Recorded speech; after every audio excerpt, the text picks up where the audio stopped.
meertada noloshu waxa ay u kaydin doontaa jiilasha soo socda sooyaalkeena maanta waxa sheeko xus iyo xiise ay ku faanaan uga dhigan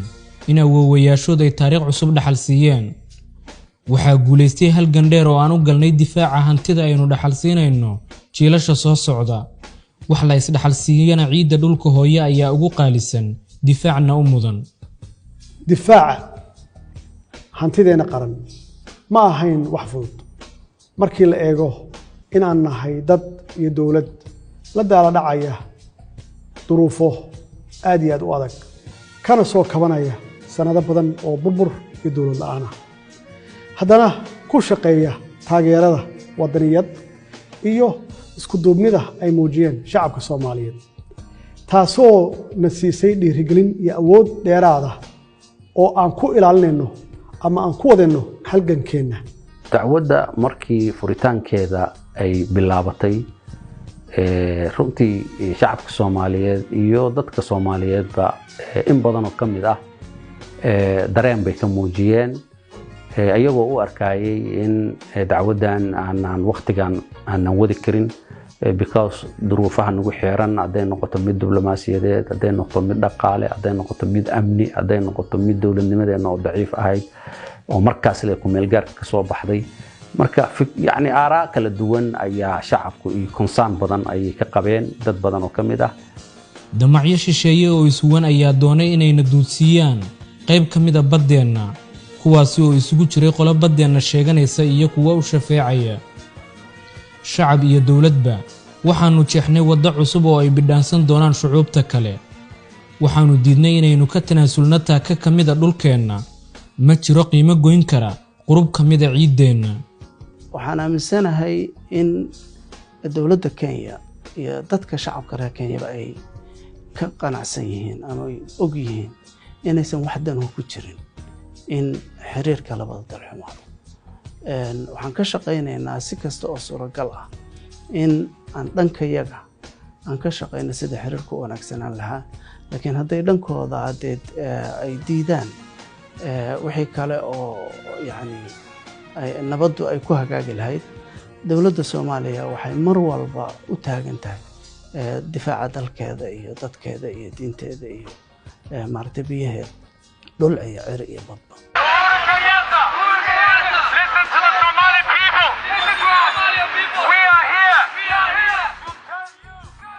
tobankii sano ee la soo dhaafay muwaadiniin Soomaaliyeed ayaa hamigoodu ahaa in maanta oo kale ay joogaan maragna ka noqdaan halganka guuleystay ee ay soo onkeen waxaan ammaanaya ama aan ammaan u hayaa iyo bogaadin iyo sharafba qareenadii iyo khubradii Soomaaliyeed ee u istaagay difaaca badeena oo ay ugu horeeyaan abukaat Muuna Sharmaan iyo Allah u naxariistay injineer Maxamed Umar Saalixi oo aad iyo aad ugu haminayay ama hamigiisu ahaa inuu goobjoog ka ahaado ama uu ahaado miraha dadaalkii uu galiyay kiiskan Saalixi allow yaa salaan dabacsan gaarsiiya allow yaa qabriga lagu sakalay dib uga soo saara baddu damaclaawuhu saanyaday inaan saaka ku raynay allow waa siduu doonayay yaa sax ugu sheega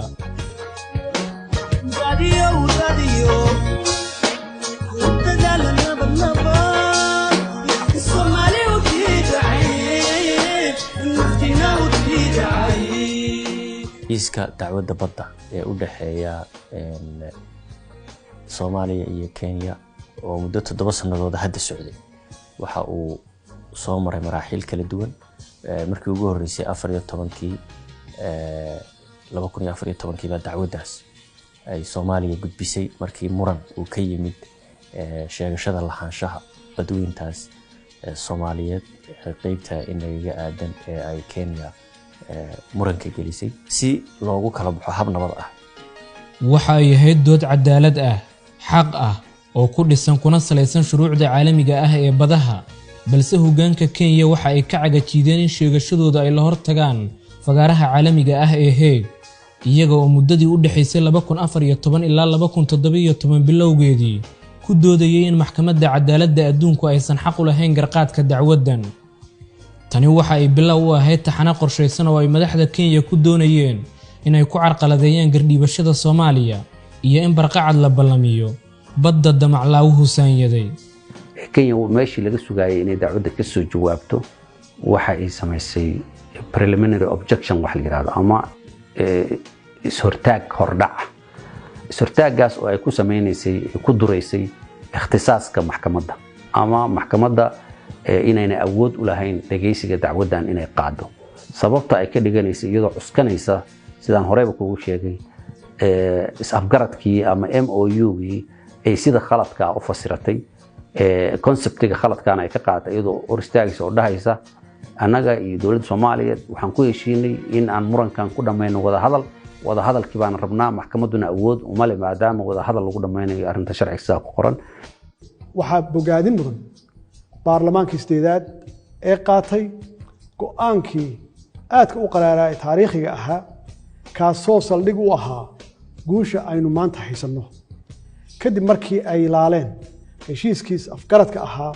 ee Kenya ay mar walba ku andacoonaysay iyagoo meel mariyay qaraar ay ugu magac dareen dhaxal dhowr. doodihii Kenya waxay ku saleysnaayeen in Soomaaliya iyo Kenya ay ku heshiyeen nidaam ay ku wada heshin karaan ay saxiixdeen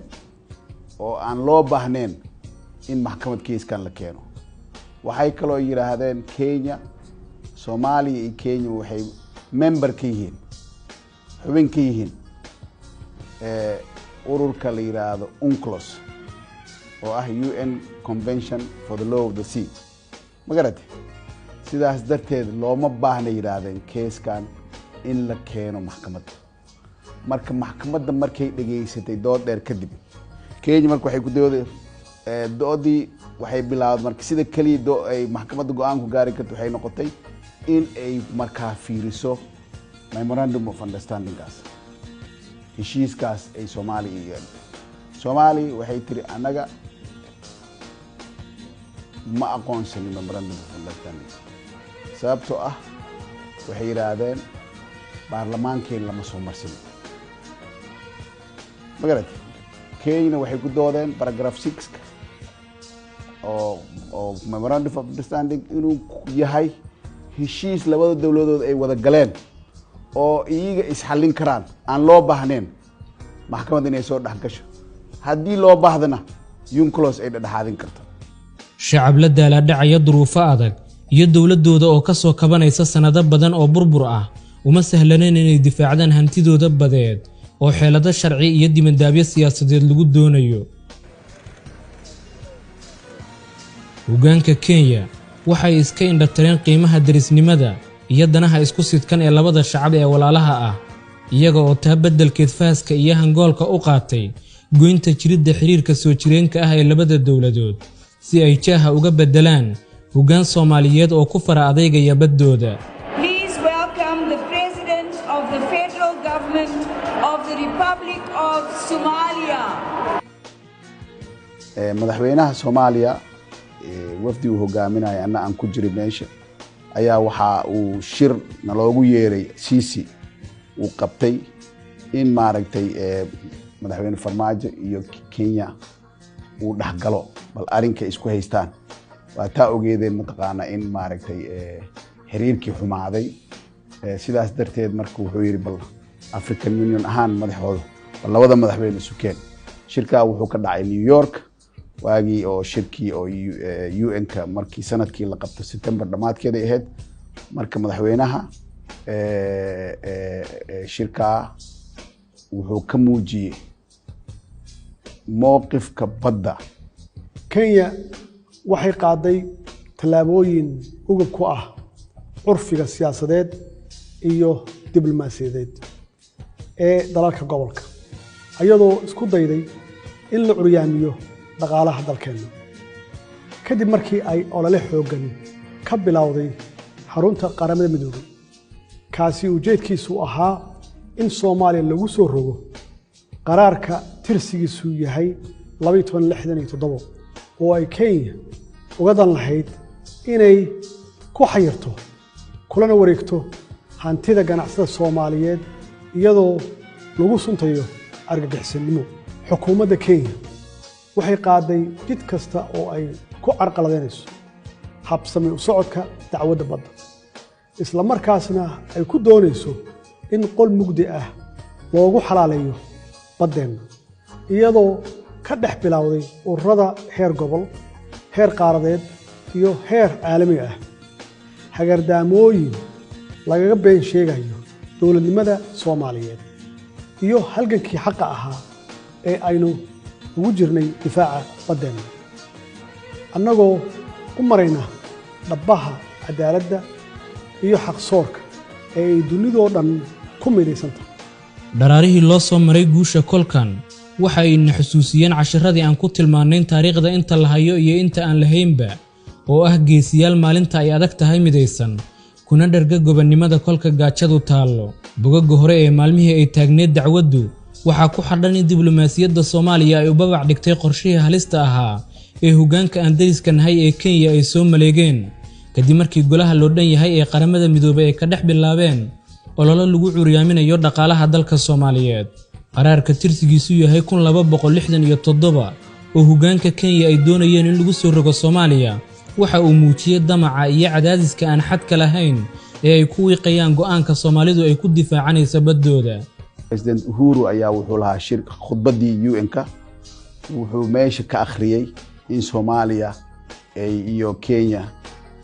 ay maaragtay banaanka ay ku wada heshin doonaan taana madaxweynaha khudbadiisii uu ku lahaa maalintii labaad uu cadeeyay in maaragtay Kenya iyo Soomaaliya keeskooda badda ah uu maxkamadda ICJ aan laga soo qaadi karin Soomaalina waa u cadeey adduunyada waa u cadeey culeysyo fara badan oo markaa ka dambeeyay haddana oo ka yimid dhinac kasto ayaa madaxweynihii ku adkaystay inuusan keeskaas faraha la gali karin ay maxkamaddu taalo waxaana la dul dhigay culeysyo diblomaasiyadeed iyo cudud dhaqaale si aan u liicno damaclaawuhuna u libo waanu diidnay aamus iyo adkaysi ayaan uga jawaabnay danihii is urursaday ee ku heshiiyay inay xaqeena naga weeciyaan shirkado ay ku jireen badda oo ay baaris wadeen qaarkood gabagaba marinayeen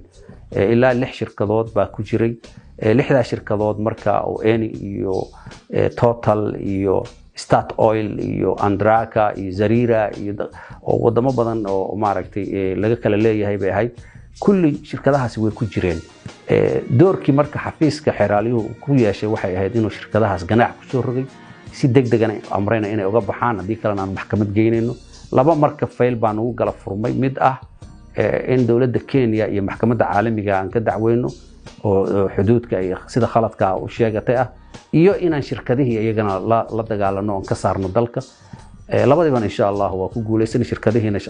hal baa ku harartay waagi hore hadana waa ka baxday marka shirkadihiina adigu alxamdulillah waa ku guuleysan inay ka baxaan muddo badan oo Soomaaliya iyo Kenya u dhaxeeyay muran badeed waxaad moodaa in la soo gaaray gabagabadii murankaas kolka kor laga eego goobta saddexagalka ee la sheegay in cabirkeedu yahay 100,000 oo kiiloomitir oo laba jibaaran kuna taala cirifka badweynta India ayna ceegaagaan saliidda iyo gaasku maanta laga bilaabo Soomaaliya waxa ay xor u tahay adeegsiga xayndaabka baddeeda ee maanta loo xukumay halbeegyada lagu qiimeeyo shucuubta dunida waxa ugu horeeya sida ay ugu midoobaan difaaca danahooda guud iyaga oo meel iska dhigaya kala duwanaanshaha siyaasadeed qiimaha halbeegaasna waxaa dhadhan u yeela sida dhinaca ka soo horjeeda uu uga shaqeeyo kala dhantaalidda bulshadaas iyo xudxudashada siyaasiyiinta bahda warbaahinta kala duwan iyo muwaadiniinta Soomaaliyeed ee dunida daafaheeda iyo dalka gudihiisaba jooga koonfur iyo waqooyi run ahaantii aniga meel aan laygala soo xiriirin markii aan maxkamadda gunaanadkeeda joognay ee aan doodeena ka jeedinayay ma ay jirin waxay tusaysaa Soomaalidu dal jacaylkaas wadaniyadaasi waa la baahan yahay loo baahan yahay dalkeena inaan dib ugu dhisno oo muwaadinimada iyo wadaniyad jacaylkaasi inaga muuqato gacmaha isqabsano caqabadaha inoo hortaagan aynu uga gudubno oo aynu dal dhiskeena iyo dawlad dhiskeena Soomaaliyeed ka midho dhalino Soomaaliya meeshii taagnaan jirtay iyo halkay taagnaan jirtay iyo siday ahaan jirtay insha Allah aynu ku soo celino guul baan haddana rajaynaynaa iskarabdaaka shacabweynaha Soomaaliyeed mar walba waa u baahannahay waa dalkiinii waa dadkiinii waa dhulkiinii waa baddiinii idinkaa iska leh Soomaalida iska leh waana in mar walba muwaadin kasta uu iska saaro waajib waxaa xusid mudan doorkii sharafka lahaa ee uu qaatay madaxweynihii hore ee dalka walaalkay xasan sheekh maxamuud oo bilaabay geedi socodkii cadaaladeed ee lagu difaacayay badda Soomaaliyeed ee ay sheegatay Kenya. waxaa guulaystay cadaaladda iyo sharciga, waxaa miro dhalay halgankii dowladda, hiigsiga aqoon-yahanka iyo hiiladii shacabka. waxa uu ahaa halgan cadaaladeed ku astaysan aragti fog, aqoon durugsan, dhiiranaan, wadaniyad, ilaalinta ammaanada ummadda iyo difaaca dadka iyo dalka. aan run ahaantii rabaa fursad inaan uga faa'iideysto inaan u mahad celiyo dhammaan qof kastoo Soomaaliyeed oo door ku lahaa ama kaalin ka geystay ka ciyaaray door firfircoon oo muwaadinimo iyo isxilqaanba bilowgii iyo dhammaadkii dacwadda badda. waxaan si gaar ah ugu mahad celinayaa Allah u naxariistay Maxamed Saalixi oo aan 3 sano barkaanba aan anigu kiiskan hormuudka u ahaa wada shaqeynay 4 sanadood iyo barkii u dambeeyay oo runtii isxilqaan weyn iyo mas'uuliyad gaar ah mar walba iska saari jiray qayb weyn oo dacwadda geedi socodkeeda ah noo qaabilsanaa. Allah u naxariisto baal dahab ah taariikhda ka galay waana wax uu dalkiisa u qabtay dadaal uu dalkiisa u galay. waxaan uga mahad celinayaa gabadha Muna Sharmaan oo dacwadda bilowgeedii iyo qareenadii hawl walba door weyn ku lahayd mas'uuliyiinta Soomaaliyeed ee kaalinta muhiimka ah ka soo qaatay bilaabay oo madaxweynaha hore Soomaaliya Xasan Sheekh Maxamuud ka yahay xirradihii guud ee qaranka ee hore Axmed Cali Daahir ayaan isagana u mahad celinayaa. Ambassador Cali Fiqi oo qayb weyn ka lahaa, safiirkan New York Abukar, wasiiradeennii arrimaha dibadda ee kala duwanaa xilliyada bilowga ilaa hadda doorka ku lahaa Beyle Cabdisalaan Hadliye, Yuusuf Garaad oo bulshadii rayidka ahayd ka qayb gashay bilowgii ahaa haddana team guddidii ergadii Soomaalida ayaan tagnay kamid ahaa markii wasiirka arrimaha dibadda ahaana door fiican ka ciyaaray. Axmed Ciise Cawad wasiirkeena hadda Maxamed Cabdirasaaq, safiiradeena doorka in uu ku leh iyo bahda wasaaradda arrimaha dibadda madaxweyne Farmaajo oo rumaantii 4 sano iyo dheeraadka xil gaara oo weyn iska saaray oo jawaabaha aanu bixinayno nala akhriin jiray nalana hubin jiray aniga iyo qareenada intaanan ugu dambeyn anigu saxiixin aan loo dirin maxkamadda cadaaladda adduunka. waayo dokumentiga maadaama anigu agent of Somalia state aan ahaa markaan saxiixa gudbo ayuu noqonayaa dokumenti rasmi ah oo gala faylkii Soomaaliya ay ku lahayd maxkamadda cadaaladda adduunka. marka door muhiim oo weyn ayuu iska saaray. xirraaliyaha guud ee qaranka ee hadda oo muddadii xirraaliyaha ahaa qayb weyn ku lahaa Suleymaan isaguna doorkiisa ka qaatay iyo qareeno iyo looyaro kala duwan iyo aqoon-yahano Soomaaliyeed oo fikirka iyo ra'yiga lagu biirinayay mar walba iyo bahda saxaafadda iyo Soomaalida social media ku foogan baraha bulshada ee kala duwan doorkooda ka qaatay dhammaantood. waan u mahad celinayaa. waa halgan dheer oo ay Soomaaliya soo gashay 7 sanadood qof walibana doorkii kaga aadanaa oo ka qaatay. hambaliyo dhammaan ummadda Soomaaliyeed. waxaa mahad mudan maxkamadda cadaaladda adduunka oo u hiilisay sareynta sharciga. waxaa bogaadin mudan madaxdii iyo aqoon-yahankii Soomaaliyeed ee u huray maskax, maal iyo waqtiba. waxaanu u dhaaranay inaan ilaalino ammaanada aan u qaadnay shacabka Soomaaliyeed. damiirkeena marnaba nama siinayno inaan dhaxalka jiilasha soo socda ku bedelano dana shakhsi ah ama dana siyaasadeed ama mid dhaqaale iyo mid kursi oo madaxleedkiisa uu kooban yahay. waxaanu door bidnay inaan marnaba aynan qaadan gunnimo dharag leh, aanu ka dooranno gobonimo gaajo leh. talaabo kasta oo aan qaadnay iyo go'aan kasta oo aan gaarnay waxaa halbeeg u ahaa ilaalinta qabka Soomaaliyeed, qaranimada Soomaaliyeed, midnimada Soomaaliyeed iyo sharafka dadka iyo dalka Soomaaliyeed.